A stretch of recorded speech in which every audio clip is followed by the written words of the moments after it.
देवादिदेव महादेव भगवान शंकर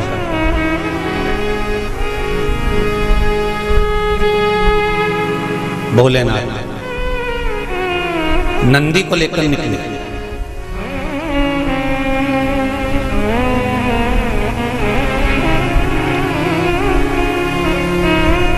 और नंदी को लेकर जब भोलेनाथ जी चले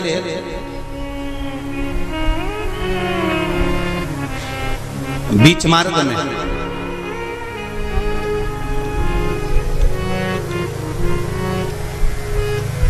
जिस चंचुला देवी का पति बिंदुक के प्राण छूटे थे और जो चंचुला देवी माता पार्वती की सेवा में लगी हुई थी, वो चंचुला देवी का दर्शन भगवान शंकर को और शंकर भगवान का दर्शन चंचुला देवी को। अब देखिएगा जरा कथा पर विशेष ध्यान रखना। श्रावण महीने की शिव महापुराण की कथा कह रही है कि नारी का अखंड सौभाग्य कैसे रह सकता है।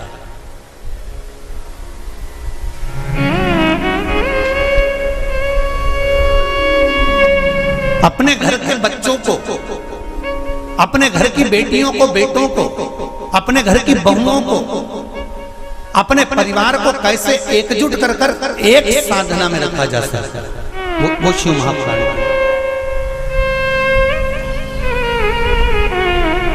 महाराज बीच में चंचुला देवी दिखी, नंदी पर बैठे बाबा भोलेनाथ चल चल चल और आराम से देवादिदेव महादेव जा रहे थे। नंदी अलमस्त होकर चल रहे थे। हाथ में बाबा के त्रिशूल, त्रिपुंड, मस्तक पर भस्म रमाए हुए, जटाजूट बांधे हुए, मस्तक पर सुंदर चंद्रमा है और गंगा की धार बहते बहते देवादिदेव महादेव चंचुला के सामने आ गए।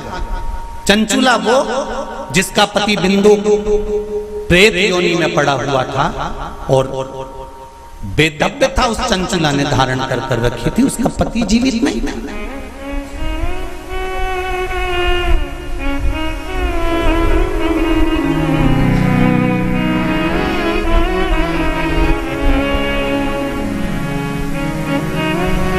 हाथ जोड़े चंचुला देवी ने,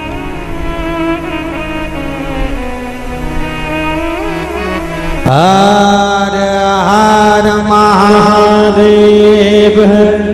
शिव कथा कह रहे महाराज भगवान शंकर का अनुमोदन कर रहा है, स्मरण कर रहा है।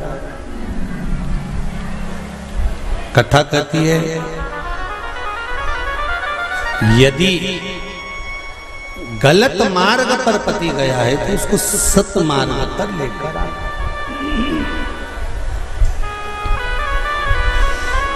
सत मार्ग की ओर लाने का प्रयास कर। चंचुला देवी, आपका पति प्रेत योनि में पड़ा हुआ है और आप कहती हो कि प्रेत योनि में मुझे जाना है, पति के लोक में मुझे जाना है, ये श्रेष्ठ नहीं। गलत मार्ग पर कोई चला गया है तो उसको सत मार्ग पर खींच कर लाने का काम किसका है? जम के बोलो जरा। धर्म पत्नी का है कि अगर पति गलत मार्ग पर चले गया तो उसको खींच कर लिया।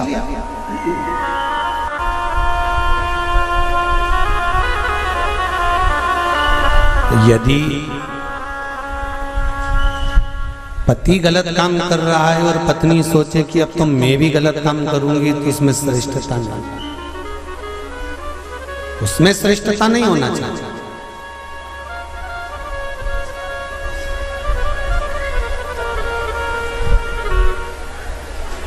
अब मेरे उघड़दानी मेरे भोलेनाथ ने कहा, चंचुला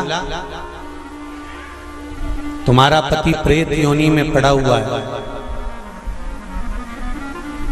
केवल एक धर्म पत्नी ऐसी होती है जो पति को प्रेत योनि से भी छुड़वा सकती है।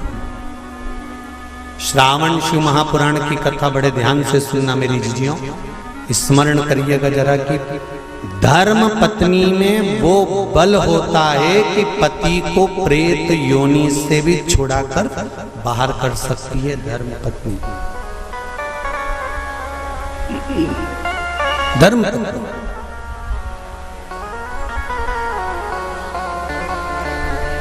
अब चंचुला देवी ने पूछा, मैं क्या करूं?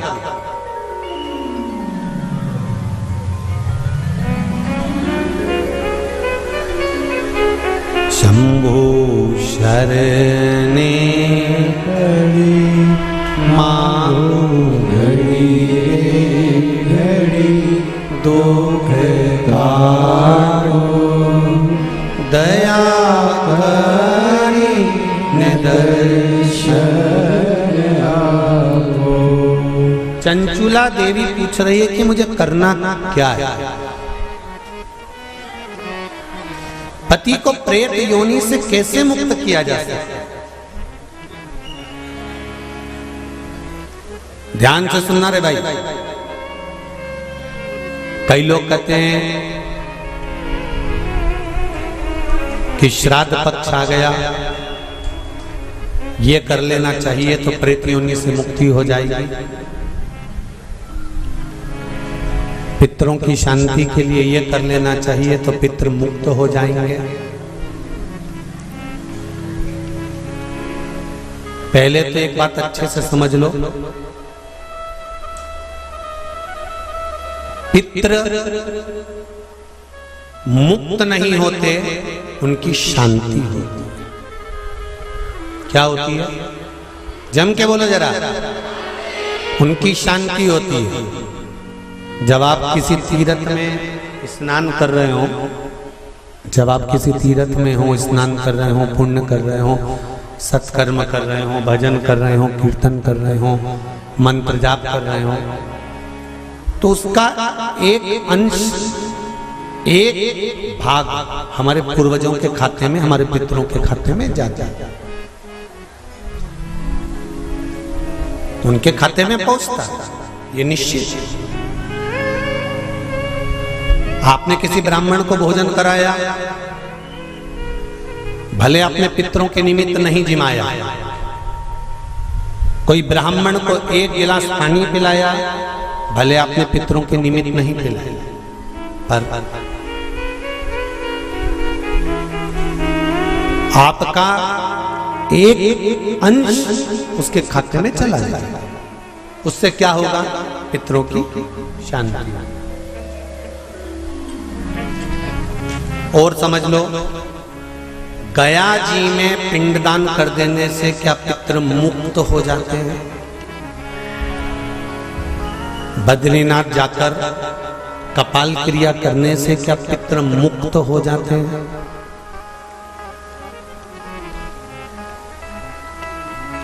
भाई,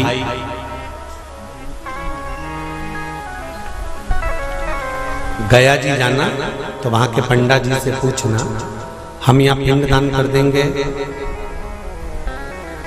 तो क्या वो मुक्त हो गए? पंडा जी कहेंगे, आप अपने पूर्वजों को गया का पिंड देकर, उनका पिंडदान कर कर आप उनको भगवान विष्णु के चरणारविंद में छोड़ गए।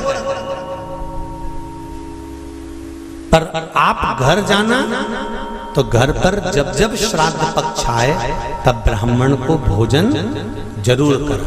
भले तुम भूख मत देना, कौवे का मत निकालना, पर एक काम जरूर करना कि ब्राह्मण भोज कराना। उससे क्या होगा?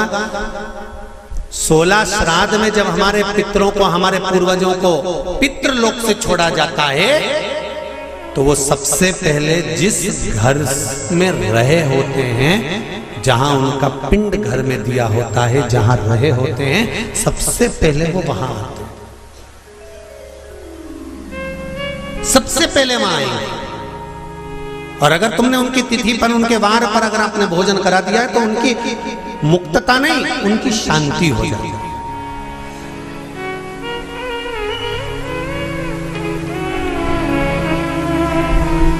पितरों की मुक्ति कैसे है? उनकी मुक्तता कैसे? प्रेत योनि की मुक्तता कैसे? तो कहा, जैसे भगवान का नाम लेने वाला व्यक्ति दूसरा जन्म नहीं पाता, उसी तरह भगवान का जो भजन करते हैं, कीर्तन करते हैं, मंत्र जाप करते हैं, या शिव महापुराण की कथा, राम कथा, भागवत कथा, विष्णु पुराण आदि आदि जितनी भी पुराण हम श्रवण करते हैं, हमारे श्रवण करने का एक भाग हमारे पितरों के खाते में जाता है, तो उस कथा के फल से उनकी मुक्ति हो जाती है। उनकी कथा के फल से मुक्तता। प्रेत योनि से मुक्त हो गया धुंधकारी, बिंदुक प्रेत योनि से मुक्त हो गया। काय से हुआ? शंकर का स्मरण, शिव महापुराण की कथा का रसतत्व ग्रहण करना, राम कथा, भागवत कथा का मात्र स्मरण करना, उससे मुक्त था।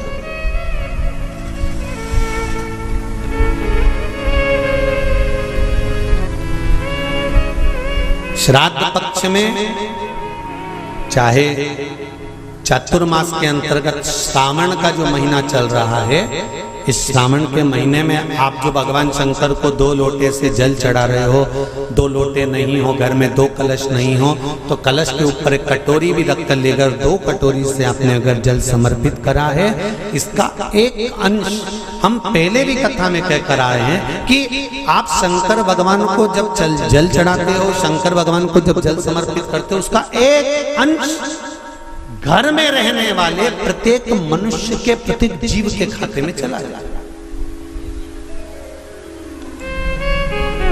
सारी समस्या का हल, जम के बोलो जरा, 1 लोटा जल, ये सारी समस्या का। भगवान शिव कह रहे हैं, चंचुला तुम प्रेत योनि में मत जाओ, अपने पति को प्रेत योनि से खींचकर कैलाश धाम लेकर आ जाओ। इसको धर्म पत्नी कहते हैं। जो पति से कह दे कि तुम गलत काम कर रहे हो, ठीक है वो अपनी जगह पर धर्म पत्नी का फर्ज है कि वो गलत काम करने वाले पति को भी धर्म का पथ निश्चित कर, धर्म का पथ। तेरा ही दिया मैंने खाया पिया है, तेरा शुक्रिया है, तेरा शुक्रिया है। चंचुला देवी ने पूछा कि मेरे पति को प्रेत योनि से छुड़ाकर आपके चरणों में लाने का तरीका क्या है? उसका तरीका है क्या? तो कहा उसका केवल एक तरीका है। भगवान शंकर कहते हैं एकाग्र चित्त होकर कोई अगर मेरा गुणगान करे,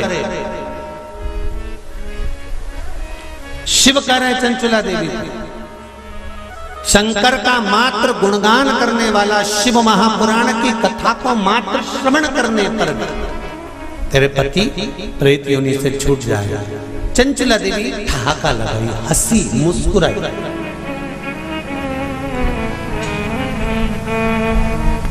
हंसी चंचुला देवी।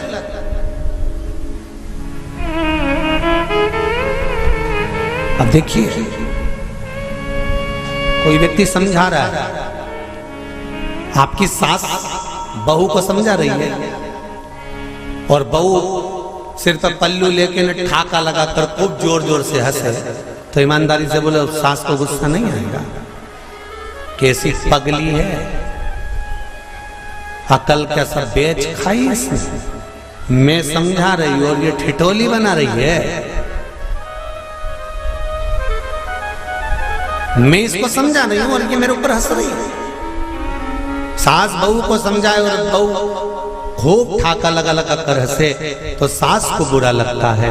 शंकर भगवान के सामने चंचुला देवी हंसी, पर मेरे शिव जी को बुरा नहीं लगा। क्यों? शंकर भगवान कहते हैं कि ये मनुष्य का शरीर जो मिला है ना, 60 साल, 50 साल, 70 साल, 80 साल, 90 साल, 40 साल, आजकल उम्र की कोई सीमा है क्या? 100 वाले 90 वाले तो बहुत कम मिलेंगे साहब। जितने भी मिलेंगे आप कहीं पर भी सूचना पाओगे। 65 का था, 70 का था, 72 का था, 80 की तो बॉर्डर कबड्डी जैसे छू के आते हैं कहीं कहीं के। 80, 85 और 90 की बॉर्डर तो कबड्डी जैसे छू के आते हैं। कहीं कहीं के होते हैं जो तू करते करते वहां तक पहुंचते हैं और 80-90 की उम्र को छू के फिर आते। नहीं तो आज का जमाना तो 70 हो जाए, 80, 70, 75, 70, 75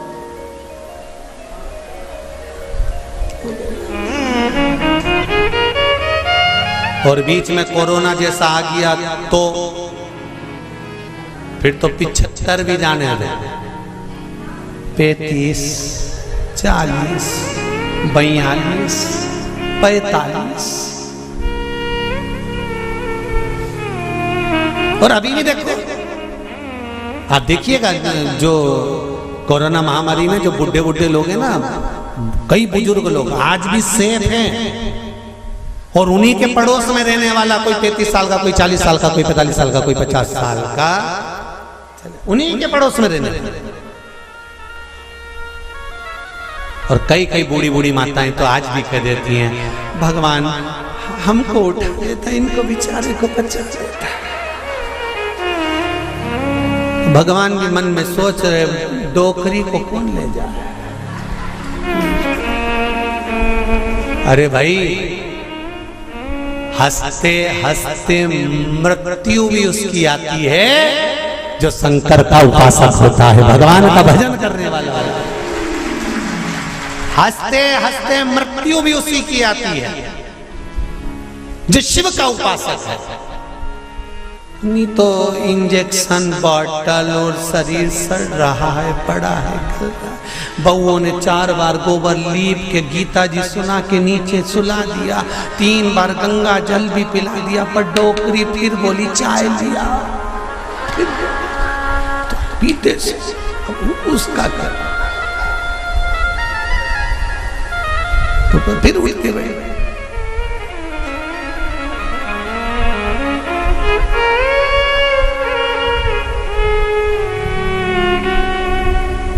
अरे भाई, तुमको अगर बगीचे का सबसे सुंदर फूल पसंद है, तुम एक से बढ़कर एक बगीचे में गए पर फूल वही तोड़ते हो जो तुम्हें पसंद आता है।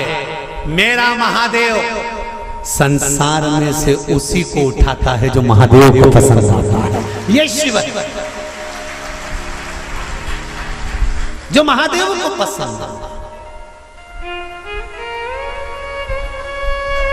नहीं उठाएगा जब तक तुम चाहे गीता जी सुना दो, चाहे गंगा जल पिला दो, चाहे किसी महाराज से पूछ कर कितना भी दान करा दो। हमने गाय दान कर दी, पंडित जी को बुला के गाय भी दिलवा दी, एकादशी भी छोड़ दी, पर ये नहीं छूटी।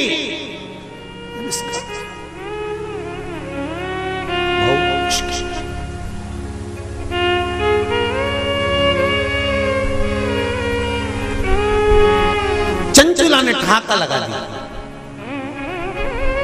नंदी पर मेरे भोलेनाथ है, मेरे शंकर नंदी पर विराजमान। और जो चंचुला देवी हंसी ना, शंकर जी प्रसन्न होगा। सास समझाए बहू को और बहू हंसते जम के तो सास को बुरा लग जाता है। मेरे महादेव को मुस्कुराने वाले पसंद हैं, वो कभी बुरा नहीं मानता कि कौन हंसा, उसको मुस्कुर। इसलिए आपको कथा में कहा, आपके पास में अगर एक लोटा जल नहीं है, बेलपत्र नहीं है, आपके पास में चावल का दाना नहीं है, फूल नहीं है, तो क्या कहा था, शंकर जी के मंदिर में जाना और उसको देखकर एक स्माइल कर कर मुस्कुरा कर भी आ जाना। शंकर जी भी समझेंगे इतना दुख इसकी जिंदगी में है तो वो भी मुस्कुरा रही है, तो पार्वती जी भी कह देगी चिढ़ा रही है, काहे का मुस्कुरा रही है, वो चिढ़ा के कह रही है कि दुख तुमने दिया है तो मिटाओगे भी तुम, इसलिए मैं मुस्कुरा रही हूं कि मेरे दुख को मिटा देना। जैसी प्रसन्न होकर मैं आई हूं तुम्हारे मंदिर में, ऐसी प्रसन्न कर कर भेजना, ऐसी प्रसन्नता।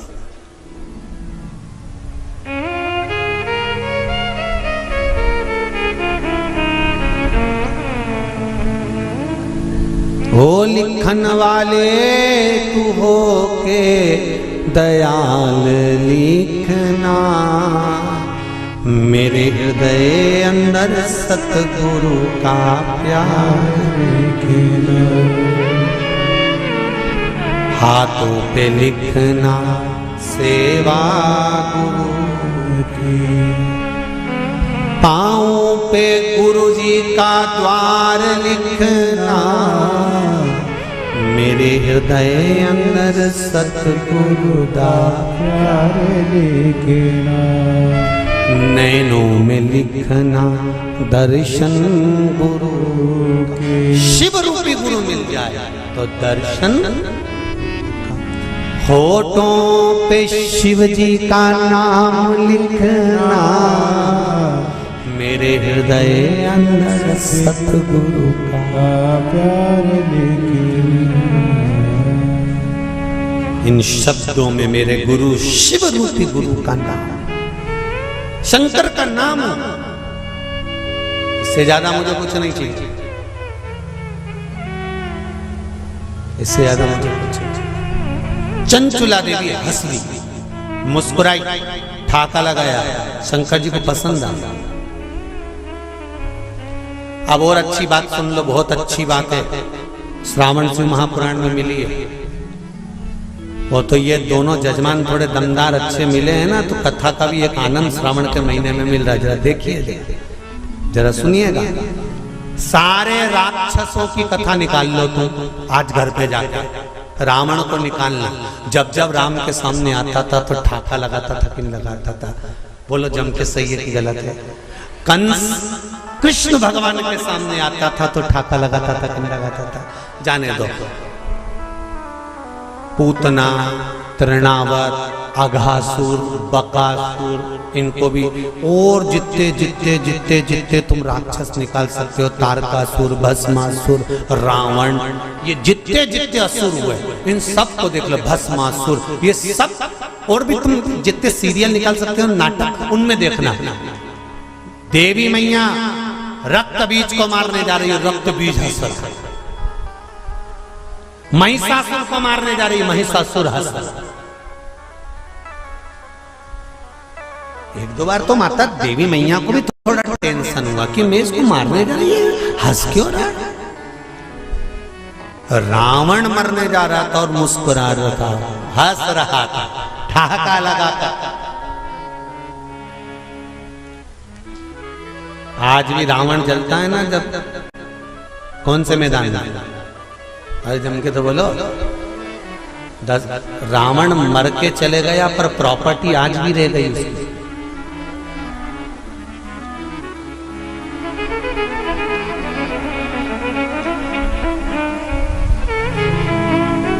रावण चला गया था पर पूरे भारत में प्रॉपर्टी आज भी रावण के नाम से है। तुम्हारे जिस नगर से तुम आए हो वहां पे आज भी मैदान का नाम, जरा जम के बोलो, दशहरा मैदान।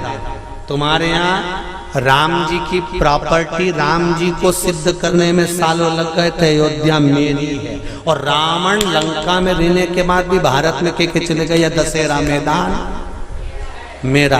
तुम्हारे नगर में कोई राम मैदान है? अरे बोलो तो जब, कृष्ण मैदान है? नहीं, पर पूरे भारत की भूमि पर हर गांव, नगर, शहर में एक मैदान जरूर मिले, दशहरा मैदान। इसलिए तो रावण हंसता था, मुस्कुराता, प्रसन्न होता, आनंदित होता। तो किसी ने रावण से पूछा, क्यों रे, तू तो निपट गया, फिर प्रॉपर्टी भारत में क्या कर रही थी? रावण जहां जले उसका नाम दशहरा मैदान। राम जी का आज तक कोई मैदान नहीं कि राम मैदान, दशहरा। रावण से पूछा गया कि ये तेरा मैदान आज तक क्यों है? रावण बोला, ये मेरे मुस्कुराने का कमाल है। ये मैं जो मुस्कुराता था ना, उसमें मेरा भोलेनाथ कायल हो जाता था। बस इसीलिए कहते मुस्कुराने में सब कुछ छुपा हुआ, सब कुछ। अब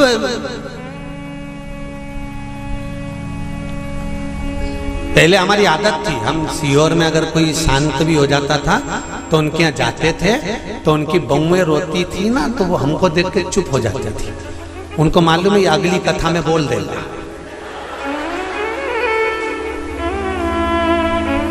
तो बहुएं चुप हो जाती थी हमको देख के। उनकी डिजाइन नहीं तो कई बहुएं ऐसी अल्ला अल्ला के रोती थी, सांस मर जाए तो खूब अल्ला अल्ला के रोए, ऐसी रोए ऐसी रोए। तो मन में बाद में तो आता ही था कि बताओ, हमको काकी मिली थी और पहले कह रही थी कि मैंने 3 दिन से इनसे कह रही कि मेरे को गर्म चाय दे दिया करो। जब बेटों की चाय बनती है तब मुझे चाय देने आती है, तब तक चाय भी नहीं देती, और आज अल्लाह अल्लाह के रो रही हमारी। तो बोलो याद आएगी कि नहीं आएगी? तो अब रोने से कौन सा फायदा है?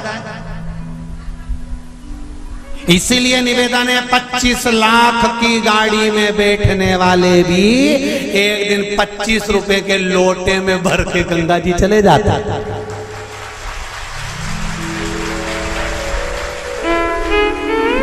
अकड़ में तो रहना नहीं। 25 लाख की गाड़ी में बैठकर घूमने वाले भी 25 रुपए के लोटे में भरा जाएंगे, इसकी कोई गारंटी नहीं है जीवन की। इसलिए चंचुला देवी ठहाका लगाकर हंसी, शंकर को पसंद आया, मेरे भोलेनाथ को प्रसन्नता।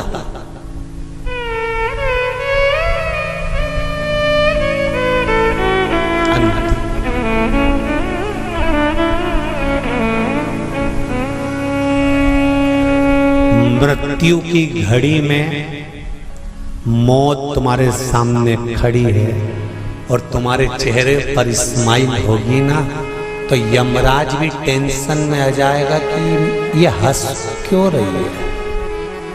तुम रास्ते से निकल कर जाओ, एक प्रैक्टिकल छोटा सा करके देखना, तुम रास्ते से निकल कर जाओ, जाते जाते जाते जाते थोड़ा सा मुस्कुरा कर चले जाओ, तो 4-6 दुकान वाले टेंशन में रहेंगे। बोलो सही है कि गलत है? 4-6 दुकान वाले टेंशन में रहेंगे, हंसा क्यों, ये हंसा क्यों, ये हंसी क्यों, क्या काम है? मृत्यु की सैया पर प्राण छूट रहे हैं और तुम्हारे मुस्कुराहट है, और मुस्कुराहट किस चीज की है? अंत समय प्रभु आना पड़ेगा, वचन दिया तो निभाना पड़ेगा। आए ना आए प्रभु कुटुंब कबीला, अंत समय भोले आना पड़ेगा। कोई आए ना आए, अंत समय पर मेरा महादेव आए, अंत समय पर।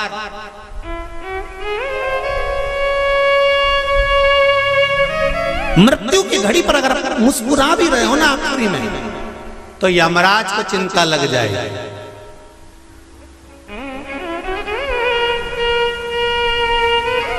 और सरल समझ लो, लिफाफा देने स्टेज पे चढ़े दूल्हा दुल्हन को, और उन दोनों को देख के एकदम जम के हंसते, दोनों टेंशन में आ जाए। दो पत्नी पति से कहे,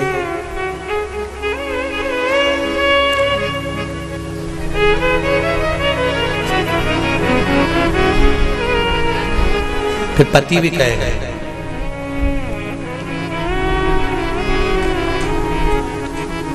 फिर धीरे से कानाफूसी होगी, ये हंसा क्यों?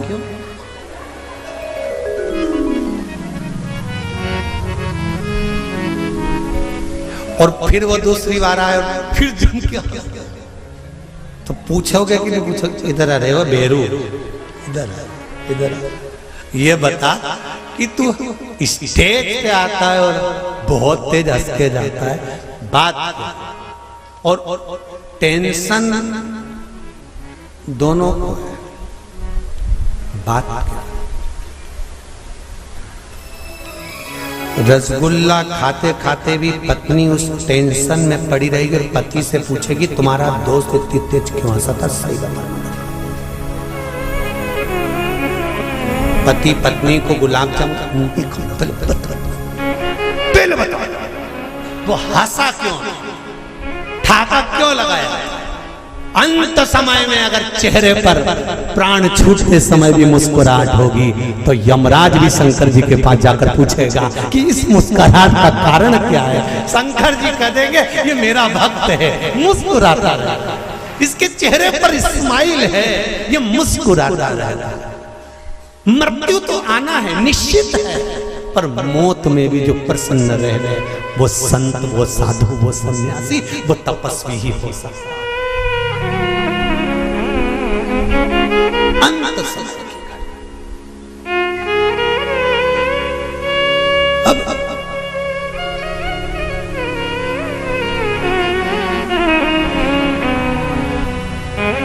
शिव जी को टेंशन नहीं हुआ, शंकर भगवान को बड़े प्रसन्न हुए। शिव जी ने कहा सोचा मन में इतना अच्छी बात है, आज चंचुला मुस्कुराई है, ठाका लगाकर हंसी है। चंचुला से पूछा तो क्यों हंसी है, तेरे हंसने का कारण क्या है, मुस्कुराने का कारण क्या है? चंचुला देवी कहती है मेरे मुस्कुराने का एक कारण है, आप अगर मुझे मार्ग बताते हैं कि पति के लोक नहीं जाना है तो मैं पति के लोक नहीं जाना चाहती। ये बताओ कि मेरे पति को इस कैलाश पर आपके चरणों में कैसे लाया जा सकता है? शंकर भगवान ने कहा मेरे पास लाने का सबसे सुंदर तरीका है भगवान की भक्ति में डूब जा, अर्थात जो तेरे हृदय में बैठा है, राम तुम्हारे हृदय में है तो राम की भक्ति करो, कृष्ण हृदय में बैठा है तो कृष्ण की भक्ति करो, माँ अंबिका तुम्हारे हृदय में बैठी है माता की भक्ति करो, और शंकर अगर तुम्हारे हृदय में बैठा है तो शिव की भक्ति करो। चंचुला देवी कहने लगी मैं कहाँ किसको ढूंढने जाऊंगी, बैकुंठ में भगवान विष्णु है, ब्रह्मलोक में ब्रह्मा है, इंद्रलोक में इंद्र है, पर पृथ्वी पर मृत्यु लोक में तो मेरा देवाधिदेव महादेव है, तो इसी से मेरा पाला है, तो इसी का नाम क्यों नहीं जपना?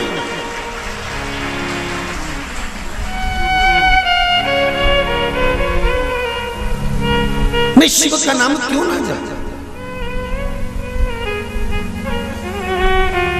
महाराज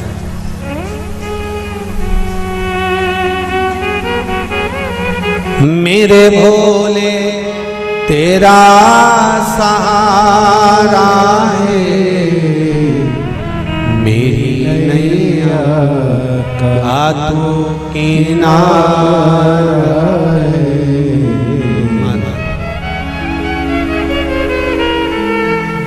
भोलेनाथ दया करना, मैं तेरे भरोसे हूँ, मेरे बाबा दया करना, मैं तेरे भरोसे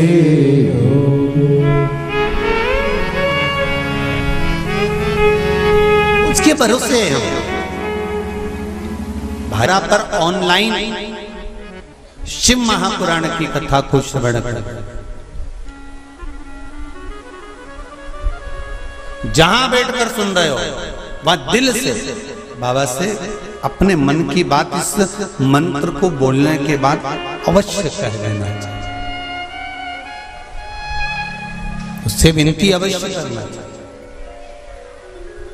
तेरा ही दिया मैंने खाया पिया तेरा शुक्रिया है, तेरा शुक्रिया है। दिल से कहो हम तेरे भरोसे पर कथा सुन रहे हैं, हम तेरे सहारे सुन रहे हैं और तुझे साधना है, और ये साधता भी वही है, कोई दूसरा नहीं साध सकता। महाराज तलवार के घाव को सुई पर निकाल देता है वो मेरा शंकर ही हो सकता है, इसके सिवाय कोई दूसरा नहीं।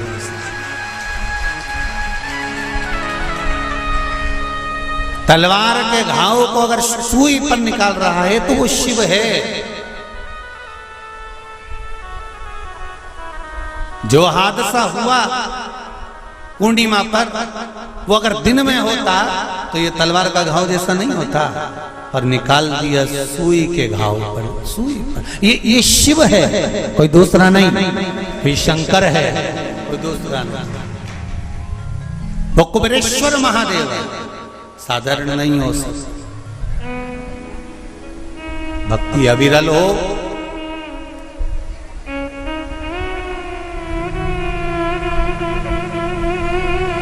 चारों तरफ लोगों ने कह दिया, कोई कहे 50 चले गए, कोई के 20 चले गए, कोई के 40 चले गए, कोई के ऐसा हो गया, कोई कहे वैसा हो गया।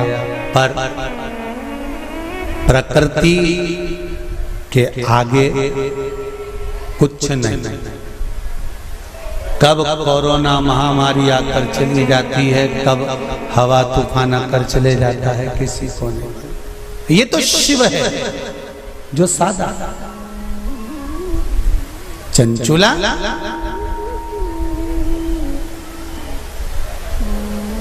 आपने मेरा मार्ग क्यों रोक दिया? भगवान देवाधिदेव महादेव ने पूछा।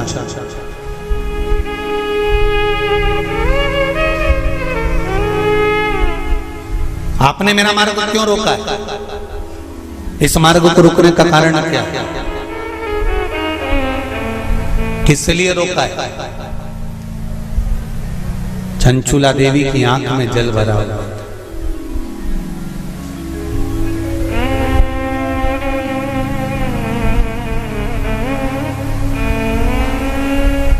मैं बेधब्य हो गई हूं।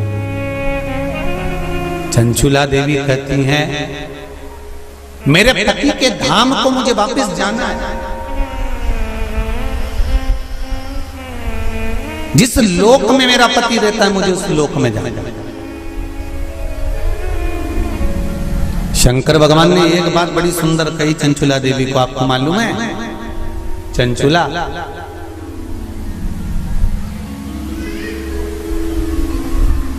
देवता भी बैकुंठ में बैठकर सुखी नहीं है। देवता कहते हैं कि मेरे भोले के पास कैलाश धाम पर मुझे जाना है और मेरे शंकर के पास मुझे रहना है। और तुम कहती हो कि प्राण त्यागने के बाद मुझे पति के धाम को जाना है। चंचुला जी कहती हैं, प्रभु मैंने भी कोई ऐसा पुण्य का कार्य तो नहीं करा कि मैं बैकुंठ जाऊं। तो इससे अच्छा है मेरा पति जो चोरी करता था, छल करता था, बेईमानी करता था, कपट करता था, प्रपंच करता था, और वो जिस जगह पर है, बोले वो नरक में है, कहां है, मैं तो उसके पास में जाना चाहता हूं। शंकर भगवान ने कहा कि चंचुला तुम मृत्यु लोक में आई हो और पृथ्वी पर आने पर तुम्हारा पति प्रेत योनि में पड़ चुका है, तो क्या तुम प्रेत योनि में जाना पसंद करोगे? ध्यान देना रे भाई, अगर कोई भूत बन गया, प्रेत बन गया, तो तुम भी भूत प्रेत बनना पसंद करोगे क्या? अरे बोलो तो जम के, नहीं ना। तुम क्या करना पसंद करोगे कि अगर कोई भूल से भी भूत बन गया है, प्रेत बन गया है, शिव महापुराण की कथा कहती है अगर बिंदु का प्रेत योनि में चला गया है तो तुम्हारा फर्ज है, अगर परिवार का कोई सदस्य अगर प्रेत योनि में पड़ा हुआ है तो उस प्रेत योनि से मुक्त कराकर परमात्मा के चरणों में जाकर रख देना, ये परिवार के सदस्य का कर्तव्य बनता है।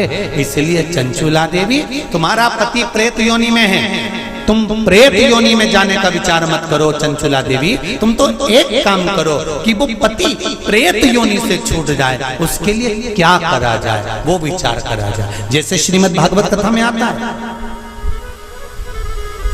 आत्मदेव नाम का ब्राह्मण जिसके घर में संतान नहीं, पुत्र हुआ, धुंधकारी नाम रखा सखी के घर से लेकर। धुंधकारी के प्राण छूटे, प्रेत योनि में चले गया। गौकर्ण को मालूम पड़ा कि मेरा भाई प्रेत योनि में पहुंच गया है, तो गौकर्ण ने तर्पण आदि क्रिया करना प्रारंभ करी, भजन करना प्रारंभ करा, कीर्तन करना प्रारंभ करा, स्मरण करना प्रारंभ करा, मंत्र जाप करना प्रारंभ करा। और गौकर्ण ने उस मंत्र जाप के बल पर, उस भागवत कथा के बल पर, भगवान के बल पर, भगवत भजन के बल पर अपने भाई को प्रेत योनि से मुक्त करा दिया। एक बात आपको पहले भी कथा में कही है, आज फिर कह रहा है। शिव महापुराण की कथा सुनकर जो जहां से निकल कर जाता है, उस जगह पर जितनी जीवात्माएं कहीं एक्सीडेंट में, कहीं गर्भ में, कहीं कैसे ना कैसे शांत हो जाती हैं, वो जीवात्माओं पर हमारे शरीर की तरंग जब लगती है, जो कथा सुनकर जाता है, उसके शरीर की मात्र जो हवा लगती है, छूकर जाने वाली हवा, उसके द्वारा भी कोई प्रेत योनि में पड़ा हुआ होता है तो उसकी भी मुक्ति हो जाती है। ऐसी शिव महापुराण, उसका भी मोक्ष हो जाता है। इसलिए ऋणमुक्तेश्वर महादेव मंदिर उज्जैनी में लिखा हुआ है कि शिव महापुराण एक पीढ़ी को या 7 पीढ़ी को नहीं तारती। शिव महापुराण की कथा 71 पीढ़ी को तार देती है। वो शंकर की पावन कथा है, ये साधारण नहीं। शिव महापुराण की कथा सुनकर जाते जाते जाते जाते जिस मार्ग में जितने जीव हैं उनका कल्याण।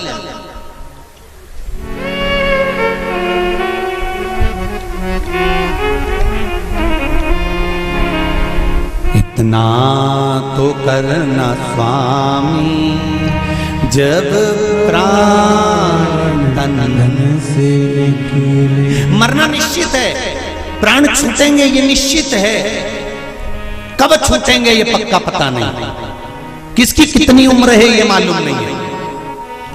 तो एक काम तो कर सकते हैं, भगवान से प्रार्थना तो कर सकते हैं कि बाबा ऐसी कृपा करना, ऐसी दया करना, मेरी ऐसी बुद्धि करना कि तेरा भजन करते हुए, तेरा दर्शन करते हुए, तेरा कीर्तन करते हुए, तेरा मंत्र जाप करते हुए मेरे प्राण छूट जाए। इतना तो करना स्वामी जब प्राण मन से निकले, गोविंद नाम लेकर जब प्राण तन से निकले। भगवान से इतनी प्रार्थना जरूर करना कि तेरे भजन करते करते, तेरा स्मरण करते करते, तेरा मंत्र जाप करते करते, तेरा कीर्तन करते करते, तेरी कथा श्रवण करते करते, दान पुण्य सत्कर्म करते करते, तीर्थ आदि करते करते, गंगा का स्नान, यमुना का स्नान, सरयू का स्नान करते करते, सारी पुरियों का स्नान करते, पूजन करते करते मेरे प्राण तेज में समा जाए। इससे बढ़कर कोई सुख जीवन का नहीं हो सकता, इससे बढ़कर कोई आनंद नहीं हो सकता।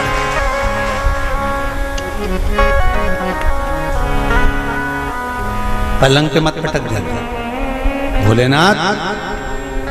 कोई शरीर में ऐसा रोग मत दे देना कि बार बार बार बार बार बार शरीर को फाड़ा जा रहा है, काटा जा रहा है, बार बार। ये निकालो जांच के लिए मुंबई पहुंचाओ, ये निकालो जांच के लिए दिल्ली पहुंचाओ, ये निकालो जांच के लिए पुणे पहुंचाओ, जांच के लिए चेन्नई पहुंचाओ।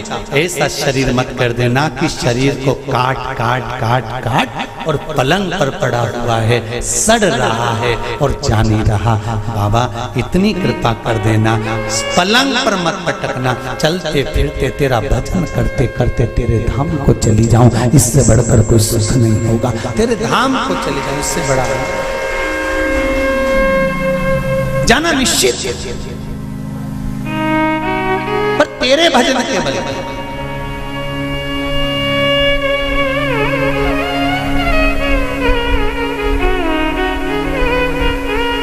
महाराज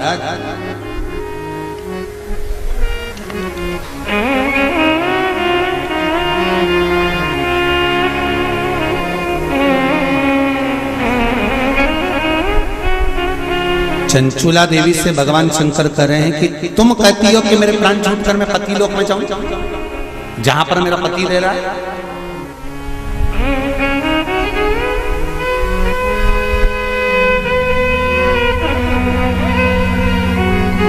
फिर ध्यान दो, इसको और सरल तरीके से समझ लो। पति मदिरा की दुकान पर बैठ रहा है और पत्नी अपनी सास से कह दे मैं तो वही रहूंगी जहां मेरा पति रह गया है। जम के तो बोलो जरा, जहां मेरा पति रह रहा मैं तुम्हारा रहूंगी। पति मदिरा की दुकान पर बैठा है, मदिरा का नशा कर रहा है, तो क्या पत्नी वहां जाकर नशा करेगी? अरे बोलो जम के, नहीं। शिव महापुराण का ये संवाद याद रखना। शंकर भगवान चंचुला देवी से कह रहे हैं पति के लोक नहीं, पति अगर प्रेत योनि में पड़ा है तो उस योनि से छुड़ाकर शिव लोक में पति को लेकर आ और खुद भी शंकर की शरणागति ग्रहण कर ले। पत्नी धर्म पत्नी वो होती, धर्म पत्नी वो होती है।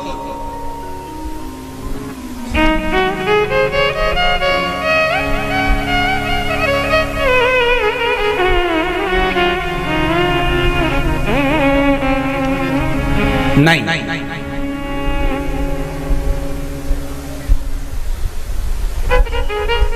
तुम अगर मदिरा की दुकान पे बैठोगे तो मैं भी बैठूंगा, तुम जुआ खेलोगे तो मैं भी खेलूंगी, तुम वैश्यावृत्ति करोगे तो मैं भी करूंगी। ये धर्म पत्नी का तरीका नहीं है। धर्म पत्नी का तरीका है कि पति अगर मदिरा की दुकान पर बैठा है तो तू कुछ ऐसा कर्म कर जिसके बल पर तेरा पति मदिरा की दुकान छोड़ दे, वो अलग, मदिरा पीना ही छोड़ दे, वो प्रथम वहां से छुड़ाकर अच्छे कर्म की ओर।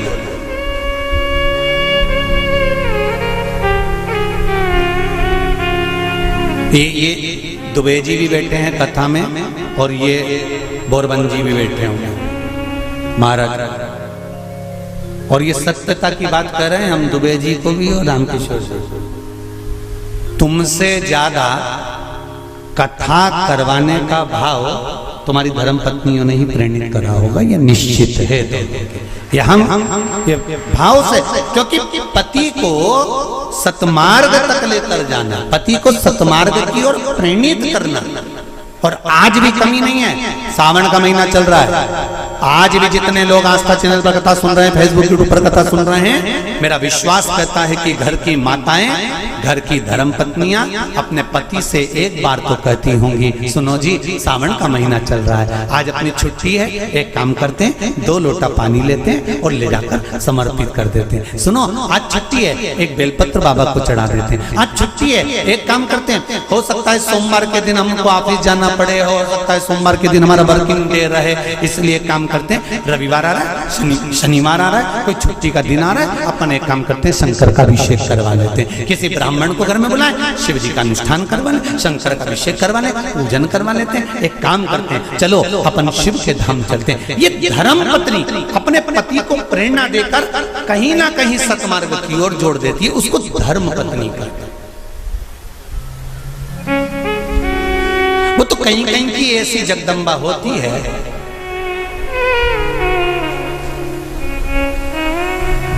पति अगर गलत भी करता है ना तो वो कभी नहीं कहती कि तुमने गलत काम कर रहा है, क्योंकि वो सोचती नहीं है ना, वो तो अच्छा है। मेरे माता पिता ने शादी कर दी तुम्हारे साथ, तुम मदिरा की दुकान पर बैठ रहे हो कि वैश्यावृत्ति कर रहे हो कि मांसाहार कर रहे हो कि क्या कर रहे हो, उसको कोई मतलब नहीं। वो तो लगी, उसे कोई मतलब नहीं कि ये कहां जा रहा है कि क्या कर रहा है, पर जो दिल से चाहता है। धर्म पत्नी अगर पति को हृदय से, उसका नाम ही धर्म पत्नी है, हमने पत्नी नहीं बोला, हम धर्म पत्नी कर, धर्म पत्नी होगी। पति अगर गलत कर रहा होगा तो उसको मार्ग से खींच कर लेकर।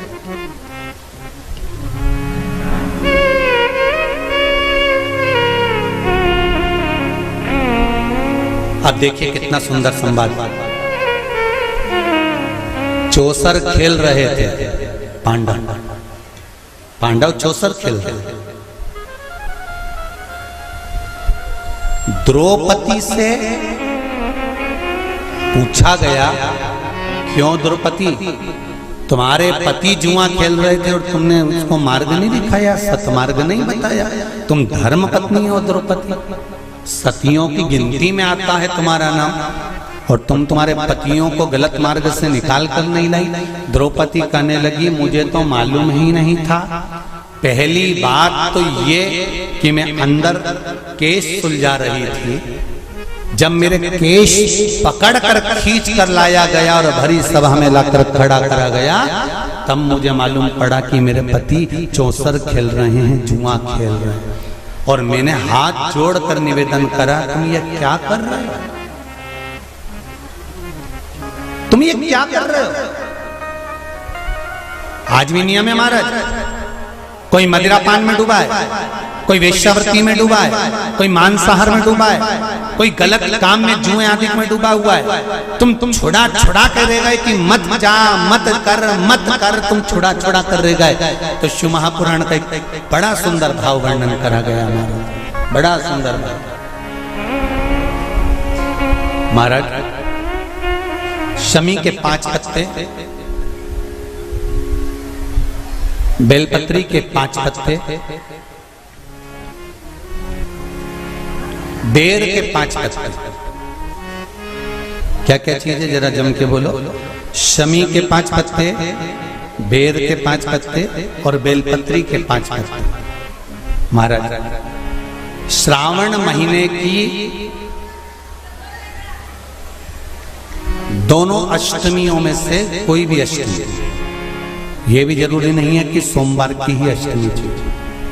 श्रावण महीने की दोनों अष्टमियों में से कोई भी अष्टमी को बेर के पत्ते पर लाल चंदन, बेलपत्री के पत्ते पर पीला चंदन, शमी के पत्र पर केवल कोई चंदन लगाने की जरूरत नहीं, सादा केवल एकदम कुछ भी उसमें लगाकर नहीं, सिंपल।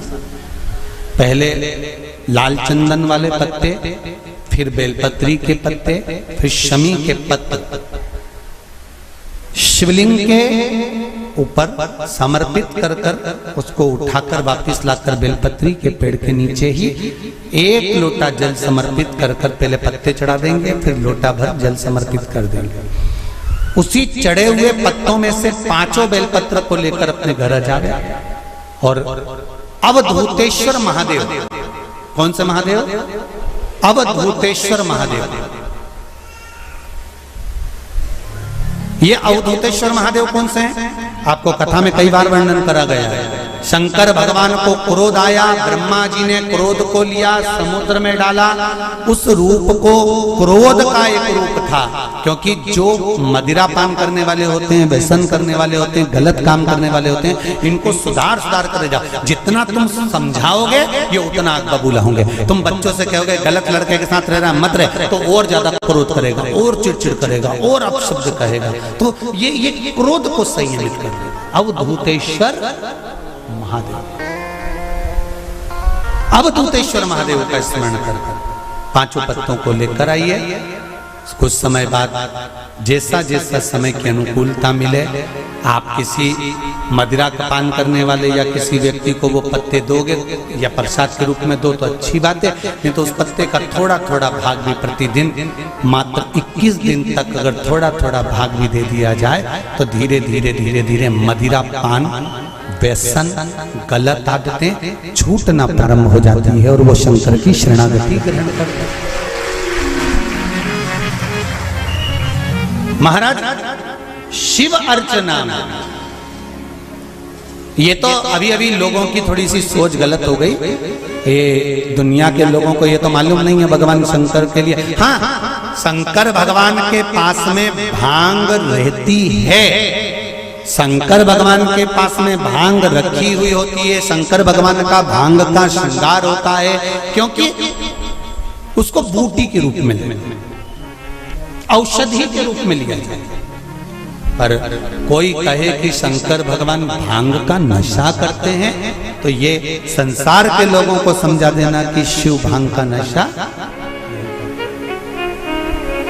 मेरा भोलेनाथ भांग का नशा नहीं करते, शिव नशा नहीं।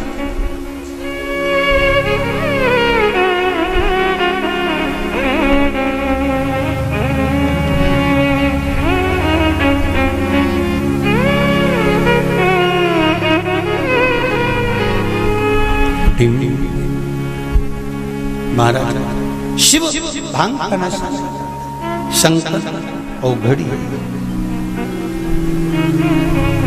मेरा भोलेनाथ ओघड़ दानी, और मेरा शिव जब ओघड़ी, मेरा शंकर जब भोलेनाथ ओघड़ी,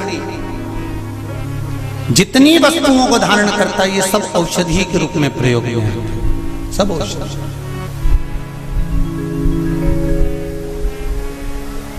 महाराज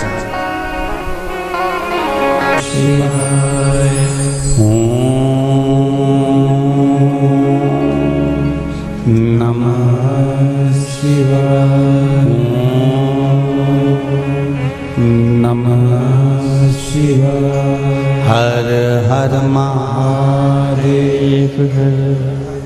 भगवान ओघड़दानी, त्रिकालदर्शी, कैलाशी, अविनाशी शिव, भूत भावन, जिनकी पावन कथा का रस तत्व हम ग्रहण कर,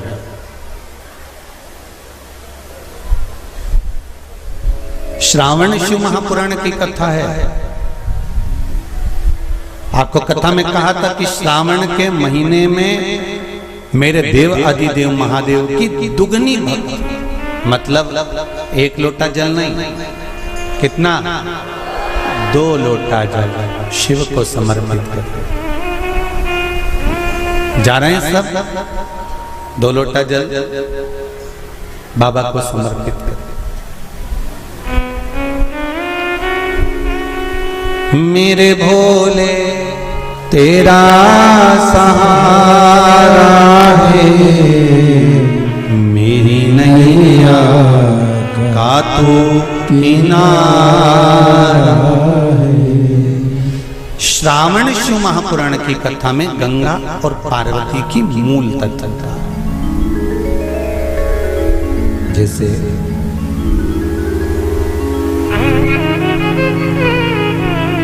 श्रावण का महीना आता है तो गंगा मैया और पार्वती मैया, ये दोनों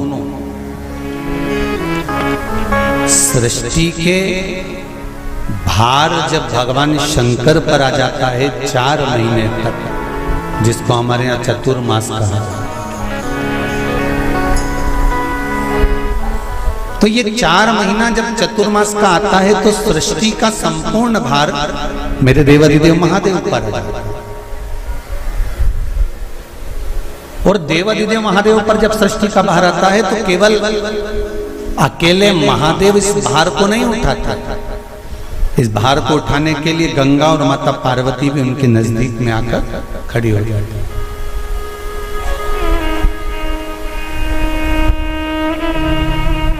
देखिए बड़ा सुंदर संवाद, ध्यान रखिएगा जरा श्रावण शिव महापुराण की कथा को।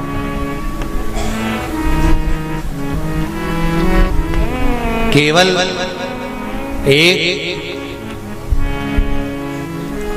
पुरुष का कार्य नहीं है परिवार का भार उठाने का, केवल एक पुरुष का भार कर्तव्य नहीं कि परिवार का भार केवल पुरुष उठाए। शिव महापुराण की कथा कहती है कि धर्म पत्नी जो होती है, जिसको धर्म की ध्वजा कहा जाता है, धर्म पत्नी जो होती है ये पति के साथ मिलकर आधा भार अपने माथे पर लेकर चलती है, उसको धर्म पत्नी कहते हैं, जो भार तत्व को ग्रहण कर कर चलती है। केवल पति नहीं, केवल पति नहीं, धर्म पत्नी भी भार ग्रहण करते चलती। शंभु शरणे पड़ी मांगू घड़ी रे घड़ी दुख काटो, दया करी दर्शन आपो, दया करी दर्शन आपो। संपूर्ण भार पुरुष अपने ऊपर नहीं लेते, आधा भार धर्मपत्नी भी ग्रहण करती है। वो भार कैसे कम होता है, जरा ध्यान देना कथा पर। पति दुकान पर जाकर, नौकरी पर जाकर, व्यापार करने पर जो कमा कर लाता है उसका भार, जो कमा कर लाया उसके माध्यम से धन से घर का थोड़ा भार कम हो जाता है। ये तो हुई कमाई से। अब शिव महापुराण की कथा कहती है कि पत्नी आधे भार को कैसे कम कर देते थे, तो कहा धर्म पत्नी आधे भार को ऐसे कम कर देती है कि वो घर में रहकर बच्चों का देख रेख कर कर, आए हुए अतिथिगण का सम्मान कर कर, भजन कर कर, कीर्तन कर कर, पुण्य कर कर, सत्कर्म कर कर, मंत्र जाप कर कर, नाम जाप कर कर, जो भगवत स्मरण में डूब कर जितना पुण्य अर्जित करती है धर्मपत्नी, उसमें से आधा पुण्य अपने पति के खाते में देती चली जाती है, उस भार को उठाने के लिए।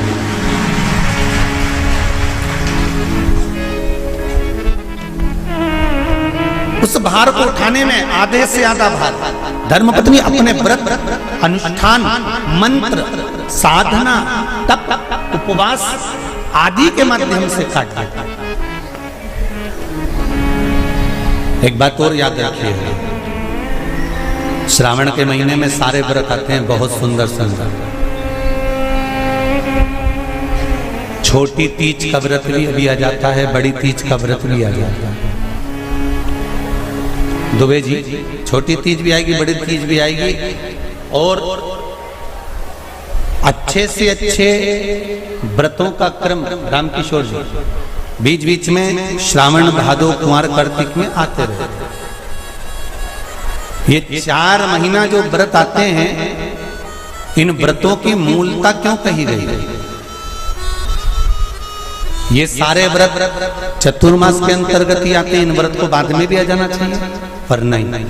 मूल जो व्रत हैं, पूजन है, अनुष्ठान है, देवी देवताओं के जो पूजन के भाव बताए, वही चतुर्मास में बताए। इसका कारण क्या है?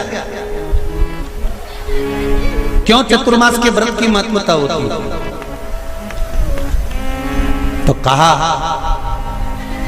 इस चातुर्मास के अंतर्गत स्त्री, नारी जो व्रत धारण करती है, हाथों में चूड़ा पहनना, पाँव में पायल पहनना, महावुर लगाना, मेहंदी लगाना, ये जितने छोटी तीज, बड़ी तीज और अन्य तीजों आएंगे, त्योहार आएंगे चतुर्मास में, माताएं हरतालिका तीज हुई, छोटी तीज, बड़ी तीज हुई, भादों के कोई व्रत हुए, अनुष्ठान हुए, छठ हुई, पूजन, जो भी माताएं पूजन करेंगे उसके अनुसार वो हाथों में, शरीर पर 16 श्रृंगार धारण करती हैं, बहुत सारे श्रृंगार धारण करती हैं, और श्रृंगार धारण करने के साथ साथ माताएं अखंड सौभाग्य की वस्तुएं भी इन 30 त्योहार पर दान करती हैं।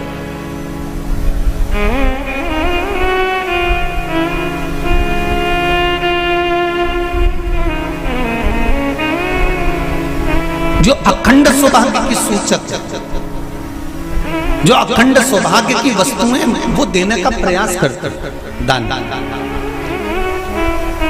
क्यों जीजियो, एक बात बताओ, जितने भी माताएं कथा सुन रही हैं और जितने फेसबुक यूट्यूब पर सुन रहे हैं और जितने आस्था चैनल पर सुन रहे हैं, श्रावण के महीने की श्रावण शिव महापुराण की कथा सुन रहे हैं, एक बात दिल से बताना, जितनी सौभाग्यवती माताएं होती हैं, ये संक्रांति पर भी 13 चीजें दान करती हैं, 14 चीजें दान करती हैं। बीच में कोई 16 सोमवार का उद्यापन करेंगी तो भी सुहाग की सामग्री देंगी, उद्यापन करेंगे तो भी सुहाग की सामग्री देंगे, कोई कार्य करेंगे तो भी सौभाग्य की सामग्री देंगे। सौभाग्य की सामग्री का दान क्यों किया जाए? सौभाग्य सूचक वस्तुओं का दान क्यों किया जाए? सौभाग्य की वस्तुएं क्यों प्रदान करी जाती है, क्यों दी जाती है? उसका कारण क्या है?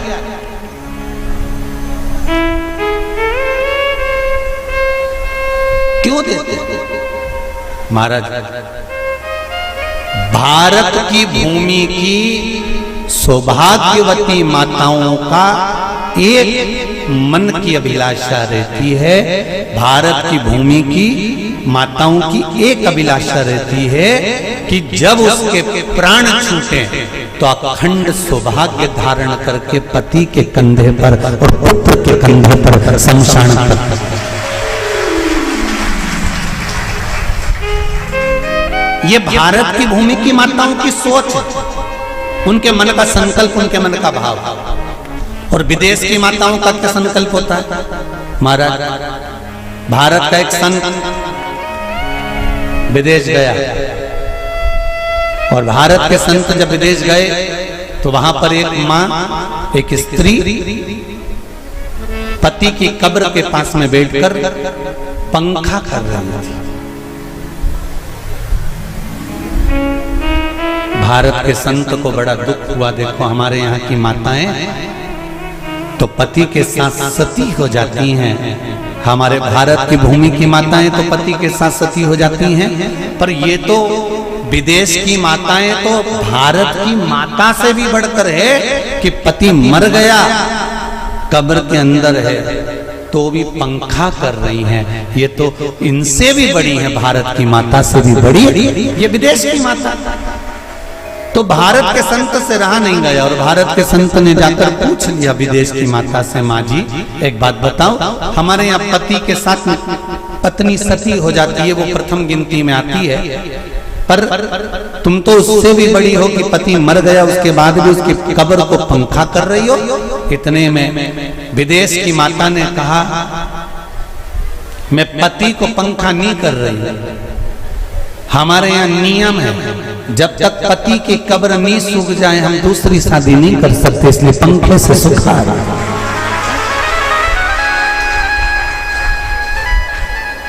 इसलिए पंखे से सुखा रही नहीं।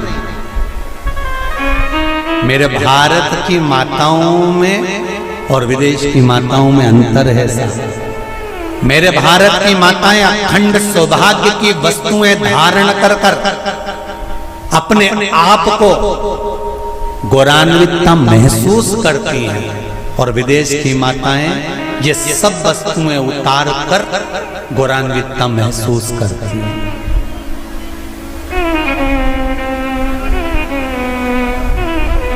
क्यों देते हैं चूड़ी का दान, क्यों देते हैं बिंदी का दान, क्यों देते हैं अखंड सौभाग्य का दान? किस महाराज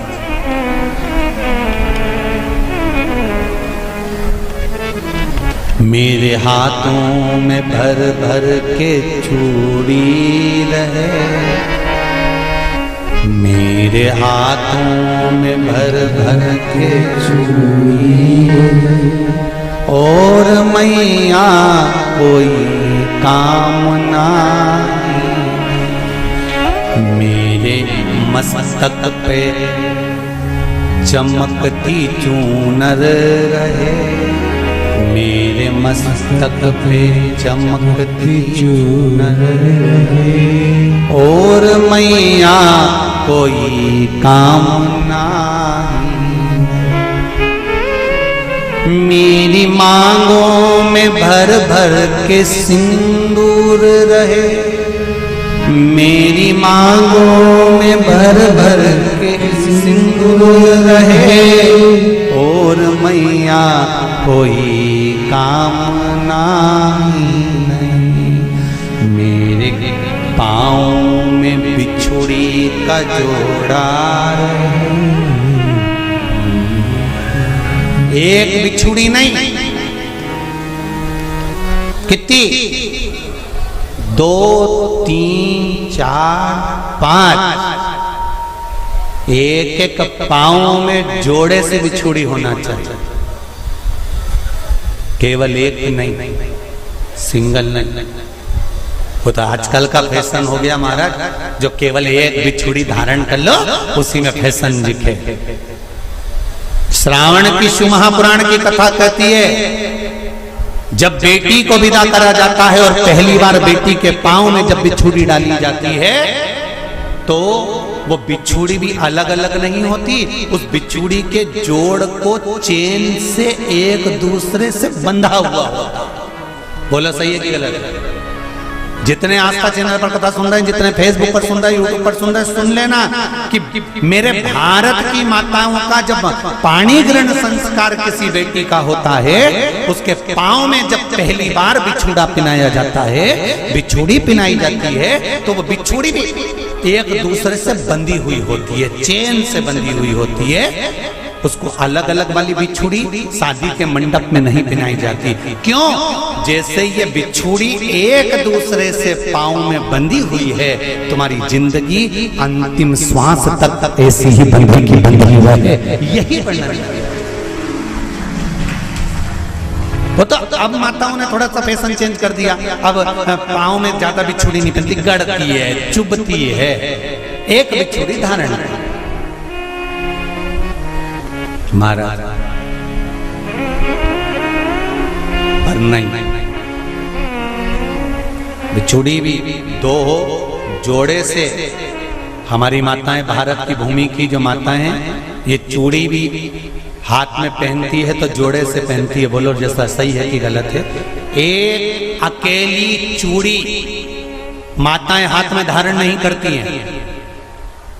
अगर भारत की भूमि की संस्कारित माताएं हैं और भारत की भूमि की सभ्यता और संस्कृति को जानती है तो अकेली चूड़ी नहीं, जोड़े की चूड़ी पहनेगी, 2 चूड़ा डालेगी, 4 डालेगी, 12 डालेगी, पर सिंगल नहीं, अकेले।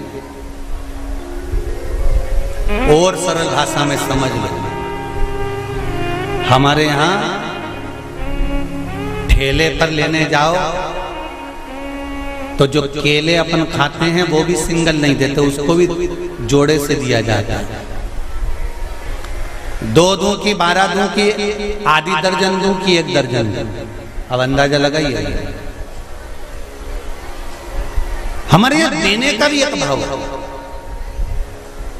श्रावण के महीने की शिव महापुराण की कथा, जिसका नाम है श्रावण शिव महापुराण की कथा, ये कहती है कि पार्वती जी ने और गंगा जी ने ये चतुर्मास में जितना सौभाग्य का दान दिया है, उनके बराबर दुनिया का कोई व्यक्ति इतना सौभाग्य का दान नहीं दे सकता जो माता गंगा और पार्वती दोनों दान दे रहे हैं।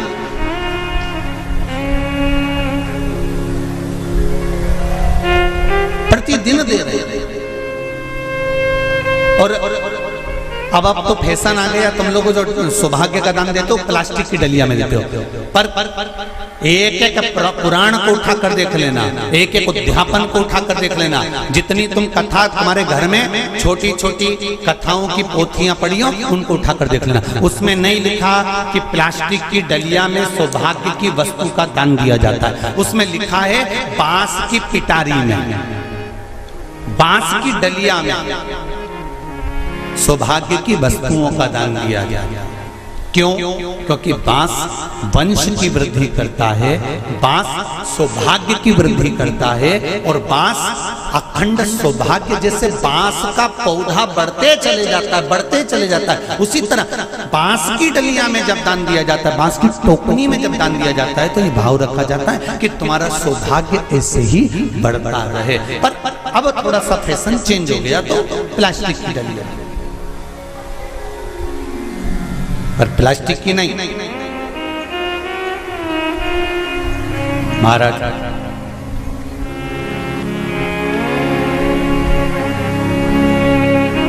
शिव तत्व की ओर चल शंभु शरणे पड़ी मांगू घड़ी रे घड़ी दुख काटो दया करी दर्शन।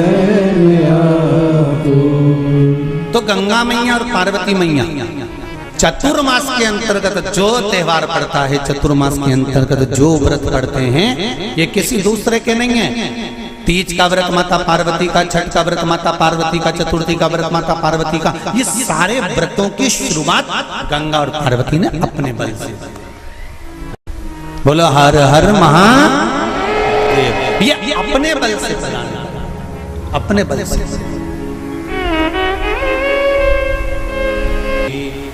शिव धाम में जैसे आपको कहा था कि शंकर के लिए और राष्ट्र के लिए, भगवान की अविरल भक्ति के लिए और राष्ट्र के लिए जो अपने प्राणों को भी त्याग देता है वो कभी मरता नहीं है, वो अमर हो जाता है। भगवान शिव के धाम चले, मृत्यु तो निश्चित है। हम बार बार कथा में कहते हैं कि मौत निश्चित है, मृत्यु तो आएगी। 7 ताले में बंद कर दिया गया था राजा परीक्षित को, उसके बाद भी अनार का जो रस जा रहा था, जिस गिलास में जा रहा था, उस गिलास की पैंदी में तक्षक नाग छुपकर चले गया था और उसने डस लिया। जन्म होता है, माता के गर्भ से जब नाल कटती है, नाल कटने के समय पर हमारी मृत्यु की तारीख निश्चित कर दी जाती है कि कितनी बजे, कितने क्षण, कितने पल, कितनी घड़ी और कौन स्थान पर जाकर हमारे प्राण छूटेंगे। मृत्यु आई, बाथरूम से बाहर निकले, पांव फिसल गया, मर गए, एक मौत वो भी होती है। एक एक्सीडेंट हुआ, उसमें मर गए, एक मौत वो भी होती है। और एक मेरे अमरनाथ, केदारनाथ, बद्रीनाथ, वैष्णो देवी आदि तीर्थों में कभी कभी ऐसी घटनाएं घट जाती हैं, तीर्थ स्थान पर ऐसी घटना घट जाती है जहां जीव के प्राण चले जाते हैं, तो वो फिर जन्म नहीं ले पाते, परमात्मा की शरणागति को प्राप्त कर लेते। ये अमर तत्व में मृत्यु तो आना है, चाहे आज हम हो चाहे तुम हो। कोई अमरभूति खाकर जन्मा नहीं है, मृत्यु निश्चित है, आएगी। पर भगवान का भजन करते करते, राम नाम, कृष्ण नाम, शिव नाम लेते लेते हमारे प्राण जब जाएं, भगवान की अविरल भक्ति में जब हमारे प्राण जाएं, तो समझ लो कि ये भगवान की हमको दिया गया अंतिम जन्म है, और इस जन्म के बाद अब हमारा कोई जन्म नहीं, अब हम उस परमात्मा की शरणागति में जाकर पहुंच गए। जो जीवात्मा ने प्राण त्यागे, उनके श्रद्धांजलि के भाव से, और हमारे जितने शंकर के भक्त हैं जिनको बाबा ने खूब आराम से रखा, प्राणों को बचाया। जरा विचार करिए, जो आंधी और तूफान 8:03 पर आया, वही आंधी और तूफान दिन में आ जाता तो कितने लाखों लोग थे। पर शंकर मेरा कुबेर भंडारी साध कर रखा हुआ है। लाखों हजारों लोग उस टेंट में भी थे, बीच के टेंट में भी थे, सारे टेंट में थे, पर कोई टेंट नहीं गिरा। जिस टेंट में मात्र 6, 7, 8 लोग थे, वही टेंट को भगवान ने थोड़ा सा कहीं डामाडोल करा। और ये शिव की भक्ति, शंकर की कुछ लीला होगी, जो 8 दिन 10 दिन तक जहां लगातार लोगों का आना जाना, लाखों लोग आकर जाएं और कुछ थोड़े पर निकले, ये शिव कृपा बिना नहीं हो सकता। ये शंकर की साधना, उस मां को श्रद्धांजलि। और भी कहीं कहीं पर कहीं बद्रीनाथ में जलवृष्टि ज्यादा हो रही है, कहीं इटारसी में जलवृष्टि ज्यादा हो रही है, कहीं कहीं नदियां पूर जा रही हैं। उन घटनाओं में भी कई लोग अपने अपने प्राणों का स्मरण कर रहे हैं। ऐसे जीवों को भी और भक्त शीघ्र स्वस्थ हो जाएं और वापिस मेरे कुबेरेश्वर बाबा की कृपा हो जाए, यही सबका स्मरण करते हुए 2 क्षण के लिए शिव नाम सभी जपेंगे और गई हुई जीवात्मा को श्रद्धांजलि भी देंगे और साथ में सबके स्वस्थ होने की कामना करेंगे। भोला सब दुख काटो भोला सब दुख काटो शिव शंकर जपो तेरी माला, भोले बाबा जपो तेरी माला, भोला सब दुख नैया लेकर मेरे दीन बंधु भगवान, नंदी पर चढ़ कर अंत समय कौन आने में, कौन पालेगा संबंध।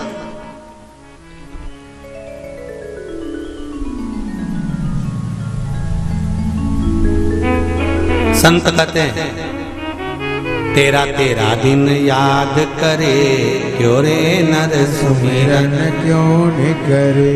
कितने दिन, केवल तेरा, बाकी के दिन नुकती झड़े, क्यों रे नर सुमिरन क्यों न करे। बाकी के समय तो खूब नुक्ति से गुलाब जामुन भजिया पकोड़ा आलू चना की सब्जी और रायता खूब चरे। कौन तुझे याद करे? अम्मा तो गई, बाबा तो गया, डोकरा तो गया, बुढ़ा तो गया, जीव तो गया।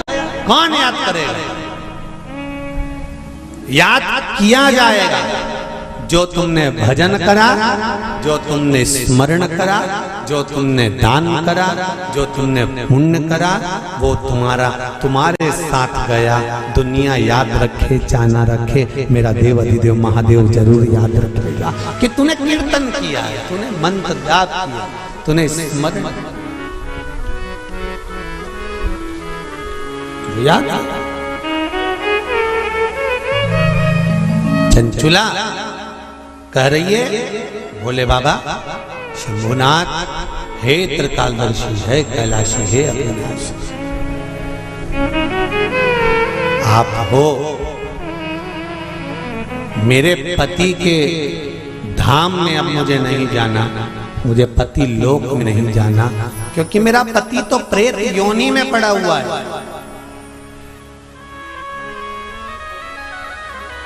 उस योनि से मुझे मुक्त करा कर लाना।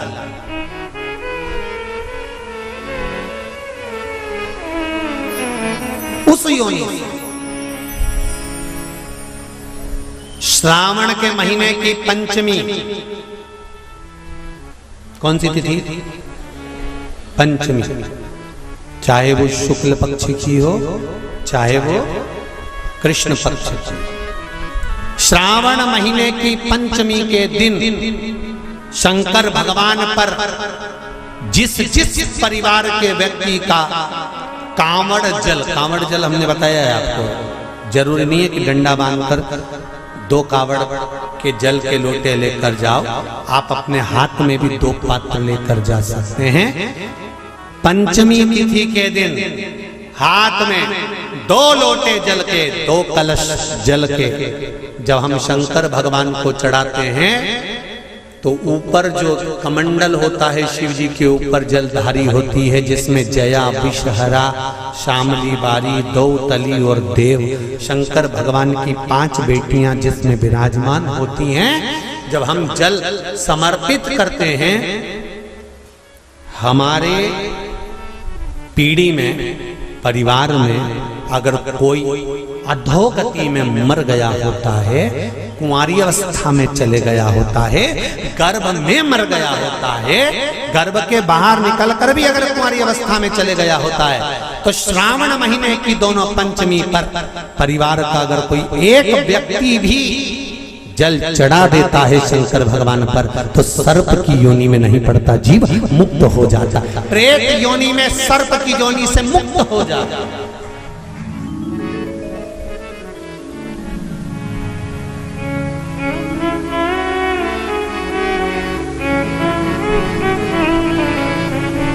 महाराज,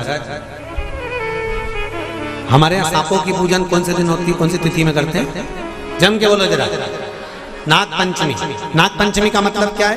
सांपों की पूजन करो। नाग पंचमी का मतलब होता है शंकर जी के मंदिर में जाकर एक लोटा जल समर्पित कर दो। उसका कारण क्या है कि हमारे परिवार में, हमारे कुटुंब में कोई कुटुंब में, परिवार में कोई 7 पीढ़ी के अंतर्गत भी अगर कोई जीव तड़प रहा होता है, पड़ा हुआ होता है, उसकी मुक्ति नहीं होती है, तो पंचमी का चढ़ा हुआ जल उस जीव को प्राप्त हो जाता है और वो जीव तर जाता है, उसका फिर जन्म नहीं होता, वो तर। इसको मुक्तता का,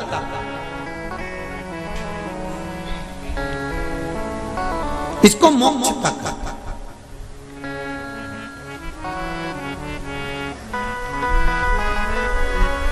ये मोक्ष, इसी को कहेंगे कि ये मुक्तता है। महाराज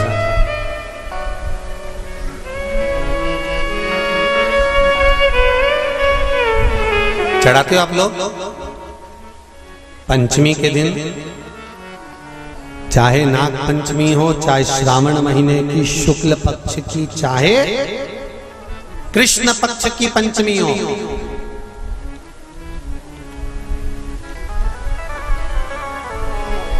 शिव जी पर जल चढ़ाया गया। और समझ लो अच्छे से, श्रावण महीने की पंचमी के दिन देवाधिदेव महादेव पर चढ़ाई गई शमी पत्र,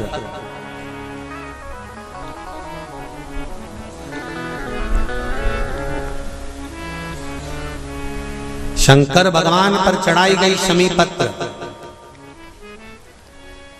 आस्तिक मुनि का नाम लेकर, कौन से मुनि? आस्तिक मुनि का नाम लेकर शमी पत्र को वापस उठाकर उसको अपने दरवाजे की चौखट पर कहीं पर भी या द्वार पर कहीं पर भी एक ओर रख देने पर घर के अंदर, बगीचे के अंदर सर्प प्रवेश नहीं करता। ध्यान रखिए, सर्प प्रवेश नहीं करेगा। शमी पत्र समर्पित करने पर, उस शमी पत्र को आस्तिक मुनि का स्मरण करने, कौन से मुनि है? आस्तिक मुनि का स्मरण करने पर भीतर घर के अंदर बगीचे में सर्प भी प्रवेश नहीं।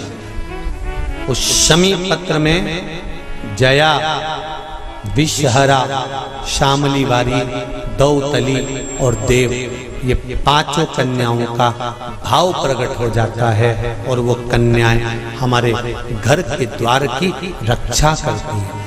तुम्हारे घर की बहन बेटी क्या करती है? तुम्हारे घर की बहन बेटियां क्या करती हैं? घर में बहन बेटी आती हैं तो बद्दुआ देकर नहीं जाती। घर में कन्याएं रहती हैं, बद्दुआ नहीं देती।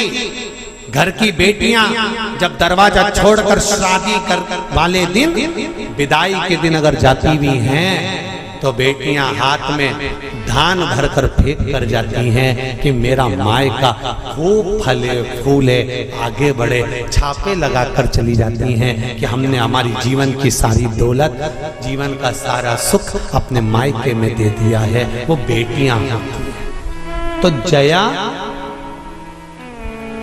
विषहरा, शामली बारी, दौतली, देव, ये उस घर में निवास करती हैं जिससे ये घर में हम रक्षा कर सकते,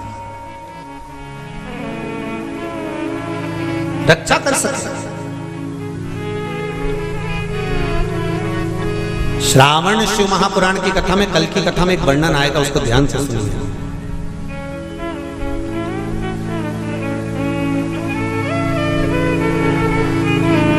उदर, पेट, सारी बीमारियों का केंद्र बिंदु है।